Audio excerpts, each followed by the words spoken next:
പിന്നെ അവിടെ നിന്ന് ലെഗ് താഴേക്ക് വരേണ്ടതാണ്. എപ്പോഴാണ് വരും, എങ്ങനെ വരും നമുക്ക് പറയാനില്ല. ബാങ്ക് നിഫ്റ്റി ബുള്ളിഷ് ആണെങ്കിൽ ചിലപ്പോൾ ഇത് അടിച്ച് കയറും, അതും കയറേണ്ട ചാൻസ് ഉണ്ട്. സോ ബട്ട് എൻ്റെ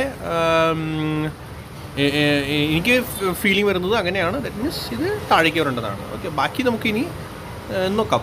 ബാങ്ക് നിഫ്റ്റി അടിച്ച് കയറുവാണെങ്കിൽ ചിലപ്പോൾ ഇതും കയറും, അല്ലെങ്കിൽ ഇത് താഴേക്ക് വരേണ്ടതാണ്. ഓക്കെ, പക്ഷേ താഴേക്ക് എപ്പോഴാണ് വരിക, നമ്മുടെ ഈ ഒരു ലോ, ഈ ഗ്രീൻ ഇത് പൊട്ടിയാൽ 24,730 ഇത് ബ്രേക്ക് ആയാൽ, ഈ ട്രെൻഡ് ലൈനും ബ്രേക്ക് ആയാൽ, ഈ ബ്ലൂ ട്രെൻഡ് ലൈൻ ഇതും ബ്രേക്ക് ആയാൽ, അതായത് ബ്രേക്ക് പിന്നെ താഴേക്ക് വരാനുള്ള ചാൻസസ് കൂടുതലായിരിക്കും.